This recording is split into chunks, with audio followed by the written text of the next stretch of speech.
Histoire 1. Ajani, une gardienne de zoo dévouée et passionnée, travaillait au célèbre parc national Kruger en Afrique du Sud. Elle avait toujours été fascinée par les magnifiques créatures dont elle s'occupait. Sa passion pour les animaux l'avait emmenée dans une aventure incroyable, et en chemin, elle avait développé une connexion profonde avec chaque créature qu'elle avait soignée. Une lionne en particulier, du nom de Zuri, occupait une place très importante dans le cœur d'Ajani. Elle avait sauvé Zuri lorsqu'elle n'était qu'un jeune lionceau et l'avait soignée jusqu'à ce qu'elle soit de nouveau en bonne santé. Ajani avait l'impression d'avoir un lien spécial avec ce puissant félin, car leur connexion s'était renforcée au fil du temps passé ensemble. Ajani ressentait un fort besoin de parler à la foule de spectateurs qui s'étaient rassemblés près de l'enclos des lions un après-midi ensoleillé. Elle voulait mettre en avant la relation étroite qu'elle avait développée avec Zuri.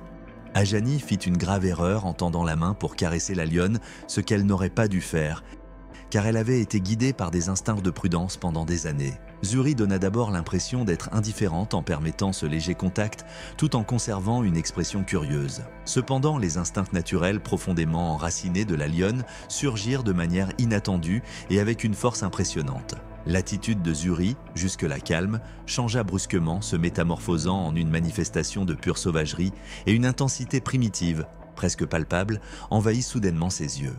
Instantanément, elle chargea Ajani à une vitesse aveuglante, ses dents découvertes et ses griffes étendues en position d'attaque.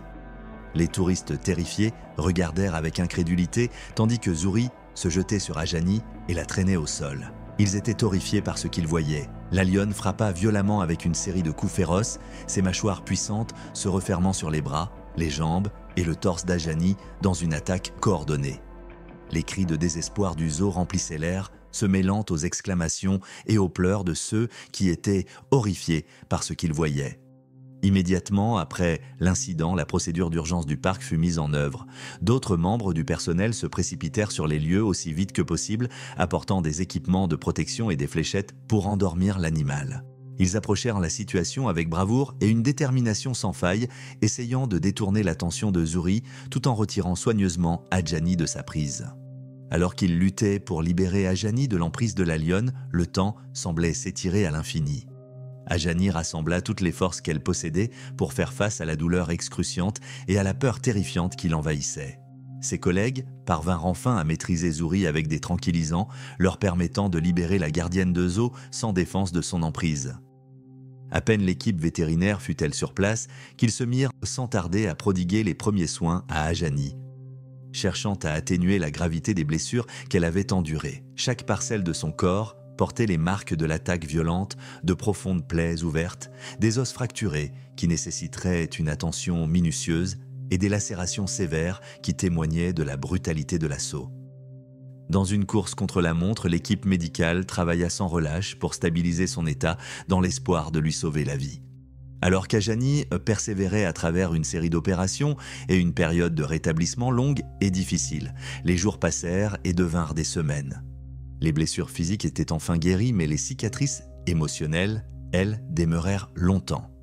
Son être tout entier avait été bouleversé et elle commença à remettre en question la signification de sa relation avec Zuri et son rôle de gardienne de zoo. Pendant la convalescence d'Ajani, elle reçut un soutien abondant de ses collègues, amis et même des touristes qui avaient été présents lors de l'événement traumatisant. Elle trouva la force de surmonter cette expérience traumatique et de raviver sa passion pour la conservation des animaux grâce à leur encouragement et leur amour.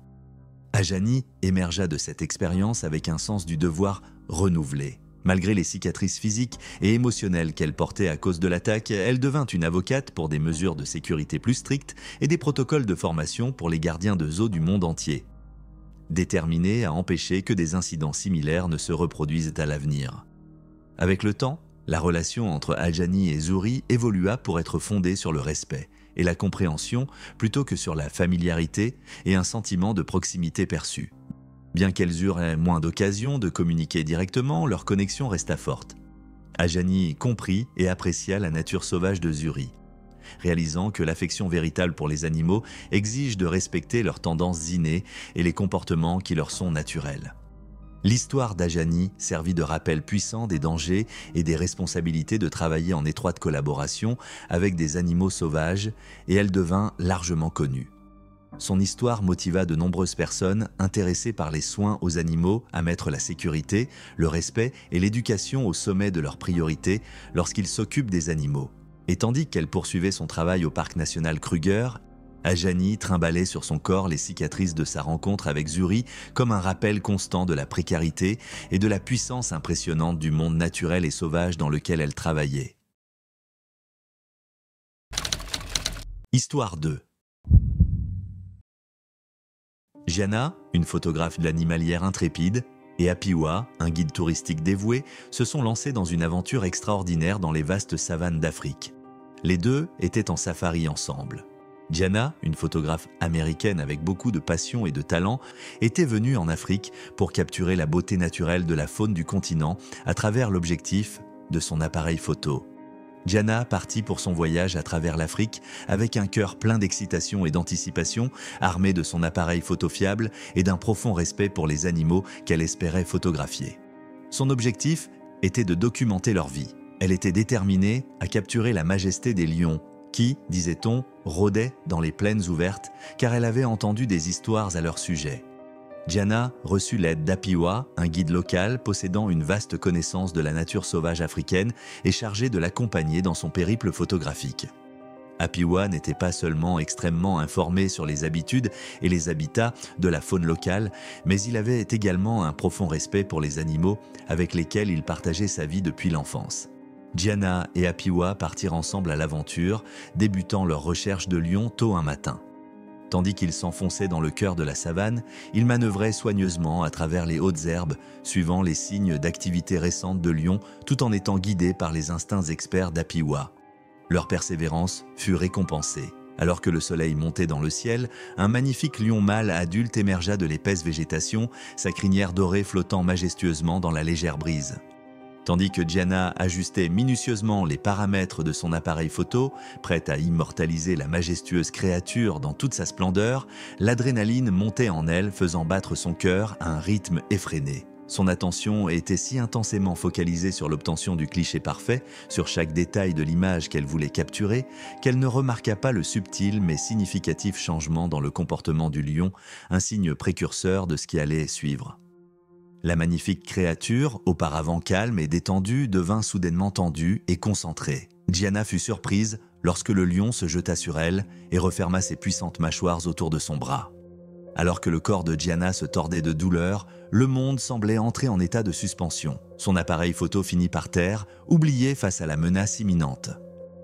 La force immense du lion la submergeait, elle sentait ses dents s'enfoncer de plus en plus profondément dans sa chair. Dès qu'elle réalisa à quel point sa situation était dangereuse, une vague de panique parcourut son corps. Apiwa réagit immédiatement et instinctivement en courant au secours de Gianna lorsqu'elle était en danger. Il affronta l'adversaire dangereux avec un courage né d'une vie passée à naviguer dans ces terres sauvages. N'ayant que son intelligence et un profond respect pour le monde naturel sur lesquels s'appuyer, il lança une série de cris primaires et agita frénétiquement les bras dans l'espoir que le lion se concentre sur autre chose que lui.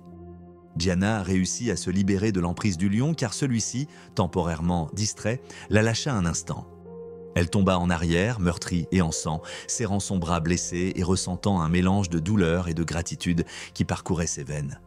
Apiwa ne laissa pas la menace toujours présente le dissuader de continuer ses efforts pour se protéger lui-même et Gianna. Apiwa fit preuve d'un courage et d'une résilience étonnants lorsqu'il réussit à éloigner le lion de Gianna et dirigea son attention vers lui-même. Gianna put se mettre en sécurité après qu'il eut réussi à entraîner le prédateur enragé de plus en plus loin dans la savane à chaque pas qu'il faisait.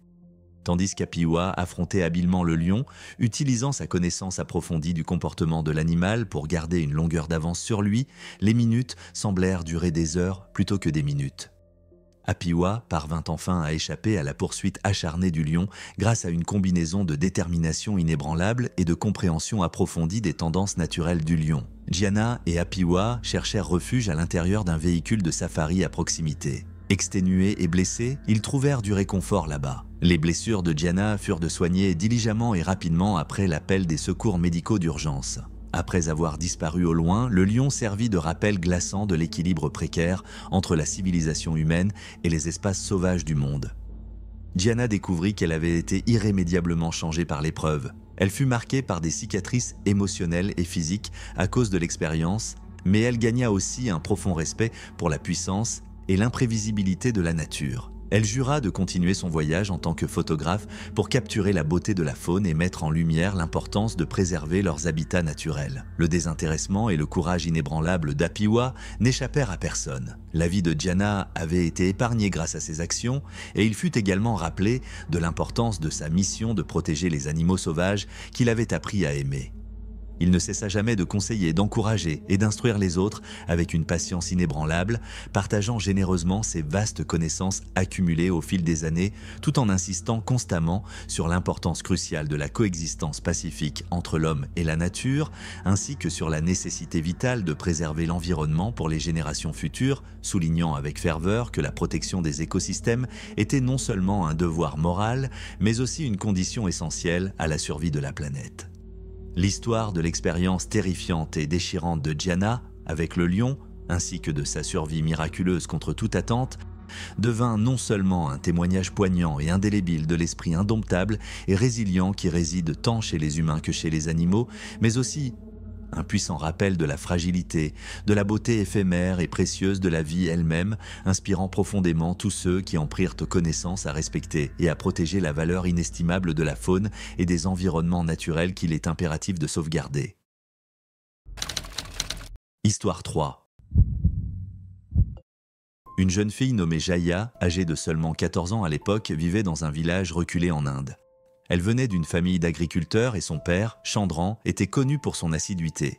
Bien que la vie au village fût simple, elle n'était pas sans difficulté. Jaya était une jeune fille brillante et audacieuse. Elle avait une profonde appréciation pour la nature et trouvait fréquemment la paix et la tranquillité dans les vastes champs près de chez elle.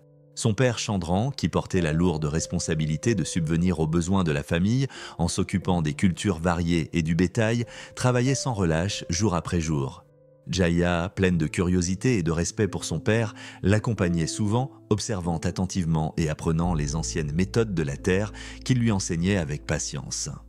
Ce soir-là, après une longue journée de travail, Jaya et son père rentrèrent chez eux, épuisés mais satisfaits de leurs accomplissements. Le ciel nocturne était rempli d'innombrables étoiles qui projetaient une lueur magique sur les champs en dessous. Comme la nuit était si incroyablement belle, Jaya décida de dormir dehors sous les étoiles. Elle ressentit un sentiment de calme en s'allongeant dans l'herbe et en se laissant envelopper par celui-ci. Elle s'endormit profondément grâce au son apaisant des grillons qui chantaient en rythme régulier et au hurlement lointain d'un loup. Elle ne savait pas qu'il y avait un danger dans les environs. Un lion sauvage, sorti de son environnement naturel, rôdait à l'extérieur du village la nuit à la recherche de nourriture. Par un coup du sort, le lion, attiré par une faible brise, capta l'odeur distincte de Jaya. Cette senteur humaine, isolée et sans défense, éveilla en lui un instinct primal, le poussant à avancer silencieusement, chaque pas calculé avec une précision presque prédatrice, vers la jeune fille profondément endormie sous le vaste ciel étoilé. Pendant ce temps, les villageois, plongés dans un sommeil paisible, ignoraient totalement la menace imminente et mortelle qui se rapprochait inexorablement de Jaya, enveloppée d'une tranquillité trompeuse. Le lion s'approchait, ses puissants muscles prêts pour une attaque. Le rugissement du lion était si fort qu'il brisa le silence de la nuit, alors qu'il se jetait sur Jaya et la déchirait. Quand Jaya se réveilla, la créature vicieuse la tenait toujours. En luttant pour sa vie, elle fut submergée par la panique. Elle cria à l'aide, espérant désespérément que quelqu'un l'entende et la sauve. Ses cris percèrent le silence de la nuit et atteignirent les oreilles de son père. Réveillé par les cris hystériques de sa fille, Chandran se précipita sur les lieux avec les armes qu'il pouvait trouver pour protéger sa famille en haut du lion. La peur et l'adrénaline traversaient son corps comme des balles lorsqu'il se retrouva face au prédateur vicieux. Il déploya toute son énergie dans une tentative acharnée de sauver Jaya de l'emprise du lion. Cela sembla durer une éternité, mais la détermination persistante de Chandran et son amour indéfectible pour sa fille le poussèrent à travers l'épreuve. Il réussit à ouvrir les mâchoires du lion, permettant à Jaya de s'échapper. Jaya se redressa et s'éloigna en courant du danger, une vague d'énergie la submergeant. Malgré les coupures et les contusions, Chandran insista pour continuer à se battre. Il réussit, par un mélange d'instinct et de désespoir, à détourner l'attention du lion en agitant frénétiquement ses bras et en criant de toutes ses forces, attirant ainsi la bête loin de sa fille bien-aimée. Mais cette manœuvre courageuse ne fit qu'attiser la fureur du lion, qui se retourna violemment contre lui. La douleur qu'il endura à ce moment-là fut écrasante, mais rien ne pouvait égaler l'immense force de l'amour qu'il portait pour Jaya, sa fille. Pendant ce temps, le tumulte réveilla les habitants qui se rassemblèrent pour défendre leur maison. Ils utilisaient des torches et des bâtons comme armes et créèrent un vacarme chaotique pour distraire le lion. Déconcertée et surpassée, la bête féroce se retira dans les ombres, laissant derrière elle une scène de dévastation totale. Quand Jaya s'effondra dans les bras de ses voisins, elle tremblait de peur et de soulagement. Ses yeux se remplirent de larmes en voyant son père allongé sur le sol, ensanglanté et meurtri. Dans l'espoir de sauver la vie de Chandran, ils le ramenèrent au village avec l'aide des autres habitants. Les heures se transformèrent en jours et les jours en semaines. Chandran livra une bataille acharnée pour se remettre de ses blessures. Jaya ne quitta jamais son côté, son cœur débordant d'amour et de gratitude pour lui. L'incident laissa une marque indélébile sur leur vie, rappel constant de la puissance de leurs liens et de la précarité de la vie elle-même. Les villageois regardaient Jaya et Chandran comme des modèles en raison de l'exemple qu'ils avaient donné en faisant preuve de bravoure, de persévérance et d'unité. Ils triomphèrent face à l'adversité, émergeant des griffes du désespoir plus fort, plus unis et avec une nouvelle détermination inébranlable. Le lien qui les unissait, forgé dans le feu de cette épreuve impitoyable, devint véritablement indestructible. Leur histoire fut donc diffusée loin et large, inspirant des communautés entières et rappelant à tous le courage extraordinaire d'une jeune enfant appelée Jaya, âgée de seulement 14 ans, et de son père, Chandran, qui ont fait preuve d'une bravoure inébranlable et d'une exemplarité sans pareille face à une menace inimaginable. Leur histoire, témoignage éloquent de la force de l'amour, de la résilience et du triomphe indomptable de l'esprit humain, resterait gravée à jamais dans le cœur de tous ceux qui l'entendirent, servant de phare lumineux face aux défis similaires. Histoire 4. Dans la vaste nature sauvage de l'Afrique du Sud, où la savane indomptée s'étendait à perte de vue, un chasseur de trophées australien nommé Grayson entreprit une expédition dangereuse.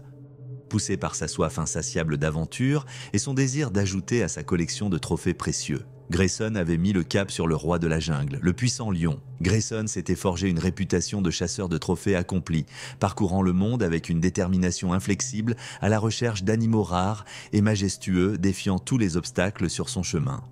Sa maison en Australie était ornée des dépouilles de ses expéditions, témoignant de sa prouesse. Mais le lion l'avait toujours échappé et il était déterminé à rectifier cela.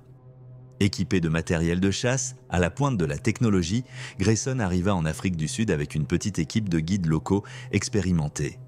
Ils installèrent leur camp près d'un fourré dense fréquenté par une troupe de lions. La confiance de Grayson monta en flèche alors qu'il se préparait à affronter le prédateur de sommet qui était devenu l'incarnation de son obsession. Sous le soleil brûlant de l'Afrique, le groupe s'aventura au cœur de la savane, leur sens aiguisé par l'anticipation. Le cœur de Grayson battait avec excitation et nervosité alors qu'il suivait les traces laissées par les majestueuses créatures. Les guides murmuraient des mots de prudence, soulignant l'imprévisibilité et la férocité du lion. Les heures se transformèrent en jours et la détermination de Grayson grandit. Chaque pas était guidé par une volonté inébranlable de conquérir la bête indomptable. Il ne savait pas qu'il allait bientôt faire face à une rencontre effroyable et imprévue, une situation extrême qui mettrait à l'épreuve non seulement ses compétences de chasseur aguerri, mais aussi ses instincts de survie les plus élémentaires. Alors que le groupe s'enfonçait plus profondément dans la nature, ils tombèrent sur un lion magnifique, sa crinière dorée scintillant sous la lumière déclinante. L'adrénaline de Grayson monta en flèche et sans hésitation, il leva son fusil, se concentra et visa.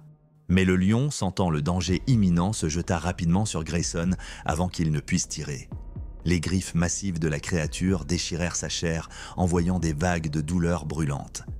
Grayson cria de douleur en luttant contre la force brute de l'attaque du lion. Au milieu du chaos, un chasseur de trophées sud-africain nommé Manalissi, qui suivait la même troupe de lions, apparut comme un ange gardien. Manalissi réagit rapidement en tirant des coups de feu en l'air pour distraire le lion.